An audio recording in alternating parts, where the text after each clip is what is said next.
pothole prick in a velvet carpet there, but what's the light doing on the other side? I mean, they had to be wondering what, well, for example, okay, so they had to be wondering, like we're wondering, what, things wink in and out of existence? A photon of light selects what's going on here?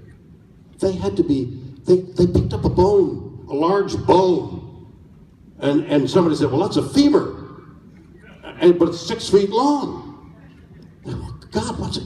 Well, I think what happened was there was a race of giants long before we came, and they had a battle with the gods who live on the Mount Olympus, so we'll call them, and they made up a whole mythology, a story to explain these giant bones. They didn't know they were dinosaur bones, but that was their explanation because they had no knowledge of dinosaurs.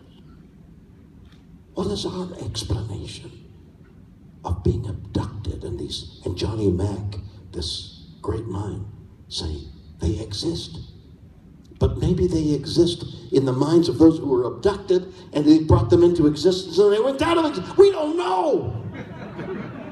And science fiction, the reason we're all here is it's like a mythology, like we're picking up those large femur bones of facts and making things up because we don't know what the answer, we don't even know what the question is. We don't know anything. We don't know anything. I mean, maybe everything's based on the speed of light, but you gotta know that something's faster than the speed of light. My wife, for example.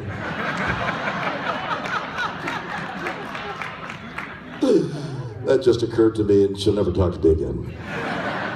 Okay, so that's the magic of the mythology of science fiction, plus the beauty of the facts that we do know that the engine, the internal combustion engine was turning over at that speed, and the wheels, these rubber discs, were holding onto the road barely because it was sliding, and the cold, which was 20 degrees below, is nothing compared to the cold of space or the heat. And how do you shield all these things? So strange. Now, apropos of all that, when I go back to Los Angeles on Monday, I will be having a meeting. I've been granted access to NASA, and Colonel Scott, who's going to be starting a year-long life in the space station to begin. He's devoting his life to science, because we don't know what's going to happen with an individual who's in space for a year. He has begun the experiment of what it's going to be like for mankind to be in space. And so, in a sort of strange science fiction-y way, because you lose, the moment you enter space, so astronauts have told me, you begin to lose calcium, your body begins to change. They expect his eyes to change shape after a year in space. I mean, how incredibly brave. So I'm going to do a documentary, I think, if I can sell it, based on those facts. So here is science fiction, here's my car, here's a guy experimenting with his body. What's it going to be like out in space? So many mysterious things happening that we just sort of think about and talk about and relish, because that's why we're here. Okay, so I'll take questions.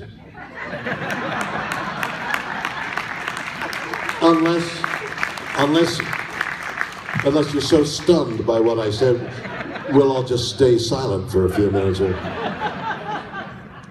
Okay, there's a little guy. Oh, there's that young lady. Tell me your name again. Michaela. Kayla, that's right. What's your question, honey? Why do you love horses? Why do I look like this? Just years of dissolute living, I think. Why love horses. Why do I love Horses. Why do I love horses? A real practical, beautiful question. Thank you for asking that, Ken. I do love horses, and I do have a place, a home in Kentucky. And let me tell you, there's so many reasons. I compete on horses, so I'm riding in competition, and I want a blue ribbon. I want to win. At my age, I'm still gonna win. You know? And all these kids of 18 are saying, "Hey, what are you doing?" "I'll be there. I'm coming." So I was in Kentucky, and this is now February. So the trainers, there's this sort of sleepy period in November and December and January, where after a year of hard work and so many shows, there's a rest period. Then in February and March, they start to gear up again, and the horses start being trained really emphatically, getting ready for the show season in June or so, April, June. So I have a breeding horse. I have a couple breeding horses, and one particular mare whose name is Crown Jewel. I have a couple of mares that we breed, but Crown Jewel is, in terms of conformation, ugly. Straight-necked. You would never point to her and say, "What a gorgeous mare." The stallion is very beautiful that I have. Call me Ringo. But in breeding, sometimes you get an occasion which is called a nick in the genetic structure, that the mare and the stallion somehow together make beautiful babies, like couples make beautiful babies. You know, how did that woman ever make? Yeah. But here comes this beautiful baby. So it's a nick in the DNA. So this mare throws beautiful babies, but she throws a beautiful baby that doesn't have any motion, or she throws a baby that has motion that's not that beautiful. She threw, but they're really quite good. But occasionally comes earth-shattering. So about 5 or 6 seasons ago, Call Me Ringo, the breeding horse, father to son, that we Call Me Regal. And Call Me Regal, still competing, was one of the most brilliant horses of his time. Call Me Regal. Before and since, the mare has not thrown as good a horse. On Wednesday last week, I saw a 3-year-old out of Crown Jewel by Call Me Ringo, whose name is Ringo Starr. And Ringo Starr at 3 is more beautiful than Call Me Regal. So there is the possibility that this most beautiful animal will enter the show ring this year as a 3-year-old, Ringo Starr, and the promise of that, and the excitement that that beautiful animal I'm obsessing on Call Me Ringo Starr now. I'm obsessing on, like I think about Ringo Starr all the time. Like you think about a beautiful girl. Oh my God, Ringo Starr! I can't wait to put my arms around him again and watch him move. And that's one of the reasons I love horses.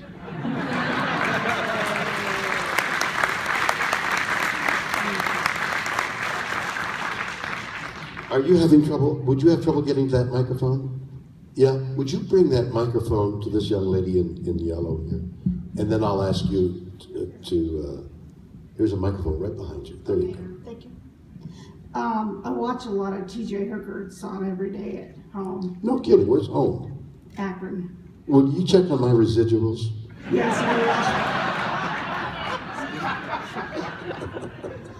I noticed you do an awful lot of physical activity in that show. I did. I mean, more than you did with Star Trek, you think? Hooker used to hang from the edge of a car all the time. Airplanes. Airplanes and cars and buses. Captain Kirk, there were no ledges for him to hang on to. But there was a lot of physical work. I used to do the flying kick that wrestlers do. Like, you kick out and you put both feet against the opponent and you push, and the opponent, he's a stuntman, reels back against the wall, hits the wall, comes to a shuddering slump because I'm so powerful. That was my favorite trick, because I'd fall to the floor, but they'd cut away from me and go to the guy. So I'm in one of those little car racing things, low to the ground with my 3 daughters, some place I'd taken them. And we're going around and around, and some adolescents, young, 18, 19-year-old kids, boys, were cutting my daughters off.